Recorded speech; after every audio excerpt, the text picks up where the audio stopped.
നമസ്കാരം. ശബരിമല തരംഗവും രാഹുൽ ഗാന്ധി തരംഗവും ഇല്ലാത്ത ഈ ലോക്സഭാ തെരഞ്ഞെടുപ്പിൽ വയനാട് മണ്ഡലത്തിൽ ശക്തമായിട്ടുള്ള മുന്നേറ്റം കാഴ്ചവെക്കുമെന്ന ഇടത് കേന്ദ്രങ്ങളുടെ ഒരു അവകാശവാദം ഉണ്ടായിരുന്നല്ലോ. അത് പക്ഷേ വോട്ടെണ്ണിയപ്പോൾ തകർന്നുപോയി. 2019 ഒരു പ്രത്യേക സാഹചര്യമാണ് എന്നും ഇത്തവണ രാഹുൽ ഗാന്ധിയുടെ ഭൂരിപക്ഷം 1 ലക്ഷത്തിലേക്ക് ഒതുക്കുമെന്നുമാണ് ഈ ഇടതു നേതാക്കളൊക്കെ അവസാന നിമിഷം വരെ പറഞ്ഞുകൊണ്ടിരുന്നത് എന്നുള്ളതാണ്. ഇതിൻ്റെ അടിസ്ഥാനത്തിൽ പന്തയം വെച്ച അണികൾക്കും വലിയ രീതിയിൽ തന്നെ കാശുപോയി എന്നുള്ളതാണ് അതിൻ്റെ ഏറ്റവും വലിയ പ്രത്യേകത. എന്നാൽ വയനാട് മണ്ഡലത്തിൻ്റെ 7 സീറ്റുകളിലും വൻ ഭൂരിപക്ഷത്തിന് രാഹുൽ ഗാന്ധി ജയിച്ചു കയറുകയായിരുന്നു. മൊത്തം 3.5 ലക്ഷത്തിലേറെ കടന്ന ഭൂരിപക്ഷം കണ്ട് ഇടത് നേതാക്കളുടെ ചങ്കിടിച്ചുപോയി എന്നുള്ളതാണ് യാഥാർത്ഥ്യം, പച്ച പരമാർത്ഥം. 3,64,422 വോട്ടിൻ്റെ മിന്നുന്ന ഭൂരിപക്ഷവുമാണ് രാഹുൽ ഗാന്ധി അവിടെ നിന്ന് ജയിച്ചു കയറിയത്.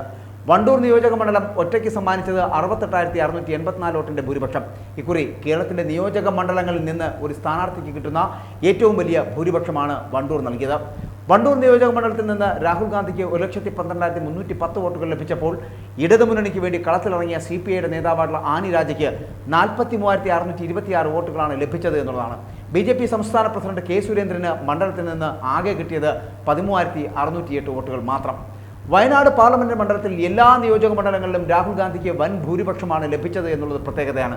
മാനന്തവാടി 38,721, സുൽത്താൻ ബത്തേരി 40,981, കൽപ്പറ്റ 49,657, തിരുവമ്പാടി 46,556, ഏറനാട് 57,743, നിലമ്പൂർ 56,363 എന്നിങ്ങനെയാണ് മറ്റ് നിയോജക മണ്ഡലങ്ങളിലെ ഭൂരിപക്ഷം എന്ന് പറയാം. അപ്പോൾ 7 നിയോജക മണ്ഡലം ഭൂരിപക്ഷം ആർക്കായിരുന്നു?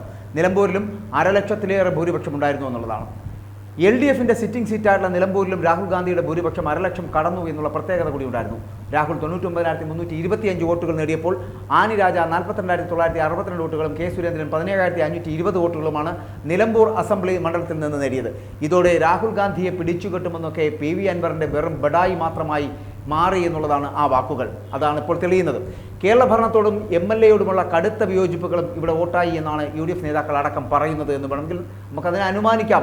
PV അൻവറിനെതിരെയുള്ള വോട്ട്. ഇതോടെ അടുത്ത നിയമസഭാ തിരഞ്ഞെടുപ്പിൽ PV അൻവറിനെ മുട്ടുകുത്തിക്കാമെന്ന പ്രതീക്ഷയിൽ തന്നെയാണ് UDF ക്യാമ്പ് എന്നുള്ളത്. 2016 നേടിയ 11,504 എന്ന തിളക്കമാർന്ന ഭൂരിപക്ഷത്തിൽ വൻ ഇടിവ് നേരിട്ട് വെറും 2,794 വോട്ടിനാണ് ഇടത് തരംഗം ആഞ്ഞടിച്ച 2021 PV അൻവർ കയറിക്കൂടിയത്.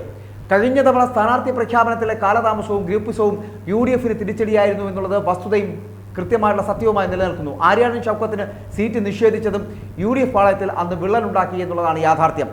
ഈ സാഹചര്യം മുതലെടുത്താണ് ഇടത് സ്വതന്ത്രനായിട്ടുള്ള PV അൻവറിലൂടെ LDF വീണ്ടും വിജയം നേടിയിരിക്കുന്നത്. അടുത്ത തിരഞ്ഞെടുപ്പിൽ പൊതു സ്വീകാര്യനായിട്ടുള്ള ആര്യാടൻ ഷൗക്കത്ത് ഒരു തവണ കൂടി അംഗത്തിനിറങ്ങിയാൽ PV അൻവർ വീഴുമെന്ന് ഉറപ്പാണ് എന്ന് തന്നെയാണ് UDF നേതാക്കളടക്കം ഇപ്പോൾ ചിന്തിക്കുന്നത് എന്ന് വേണമെങ്കിൽ പറയാം. കാരണം 2019 വയനാട് ലോക്സഭാ തെരഞ്ഞെടുപ്പിൽ രാഹുൽ ഗാന്ധിക്ക് 62,666 വോട്ടിൻ്റെ ഭൂരിപക്ഷമാണ് ലഭിച്ചത്.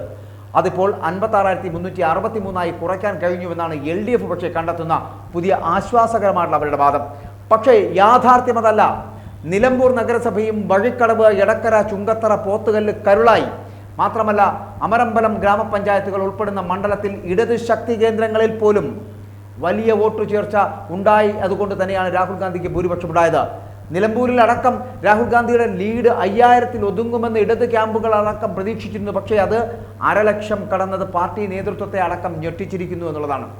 ഇടതന്മാർ തകർന്നു പോകുന്നു. മാത്രമല്ല കേരളത്തിലെ ഇടത് ഭരണത്തിനെതിരായിട്ട് അതിശക്തമായിട്ടുള്ള ഭരണവിരുദ്ധ വികാരം ഈ ലോക്സഭാ തിരഞ്ഞെടുപ്പിലും പ്രതിഫലിച്ചു എന്നുള്ളതിൻ്റെ സൂചനകളാണത്.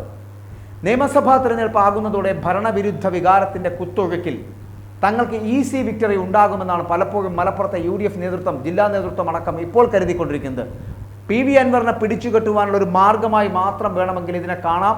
നിലമ്പൂർ മണ്ഡലത്തിലടക്കമുള്ള ഈ വയനാട് MP ആയിട്ടുള്ള രാഹുൽ ഗാന്ധിയുടെ തേരോട്ടം അതാണ് പറയുന്നതും അതാണ് നൽകുന്ന സൂചനകളും. പക്ഷേ എത്രത്തോളം വിജയസാധ്യതകൾ ഇനി UDFന് നേടിയെടുക്കാൻ കഴിയും 2026 നിയമസഭാ തിരഞ്ഞെടുപ്പിൽ? ഇവിടെ പ്രസ്തുതമാകുന്നത് മറ്റൊന്നുമല്ല, രാഹുൽ ഗാന്ധിയെപ്പോലും പിടിച്ചുകെട്ടാൻ പോകുന്ന കരുത്ത് ഞങ്ങൾക്കുണ്ട് എന്ന ഇടത് മുന്നണിയുടെ സ്ഥാനാർത്ഥിയായി മത്സരിച്ച് വിജയിച്ച PV അൻവറിനെ പോലൊരു നേതാവ് പറയുമ്പോൾ അതിനകത്ത് എന്തെങ്കിലും ഉണ്ടാകണ്ടേ? അങ്ങനെ ഒരു വലിയ മുന്നേറ്റം നടത്തുവാനുള്ള സ്വാഭാവികമായിട്ടുള്ള എന്തെങ്കിലും ചെയ്തു വെക്കുവാൻ നിലമ്പൂരിലെ MLAക്ക് കഴിഞ്ഞിട്ടുണ്ടോ? ഇനി അതല്ല, വയനാട് പോലൊരു 7 നിയോജക മണ്ഡലങ്ങൾ അടങ്ങുന്ന ഒരു ലോക്സഭാ മണ്ഡലത്തിൽ ചെയ്തു തീർക്കാൻ കഴിയുന്ന എന്തൊക്കെ പ്രത്യേകതകളാണ്, എന്തൊക്കെ വികസന പദ്ധതികളാണ് ഈ ഇടതുപക്ഷ ജനാധിപത്യ മുന്നണി ഉണ്ടാക്കിയെടുത്തിട്ടുള്ളത്?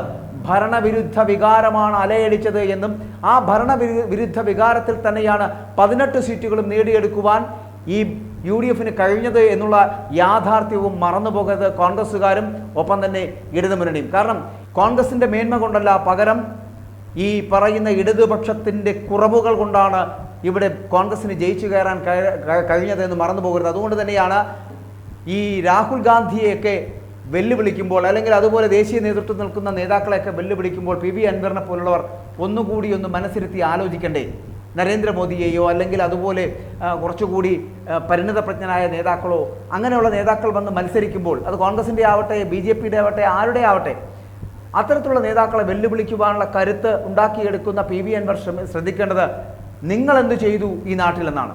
കേരളത്തിൽ നിങ്ങൾക്കെതിരെ അലയടിക്കുന്നത് ഈ ഭരണവിരുദ്ധ വികാരമാണ്. പിണറായി വിജയന്റെ ഏകാധിപത്യത്തിനേറ്റ തിരിച്ചടിയാണ് ഇത് എന്ന് മനസ്സിലാക്കുവാനുള്ള മിനിമം കോമൺ സെൻസെങ്കിലും PV അൻവറിന് ഉണ്ടാകേണ്ടതാണ്.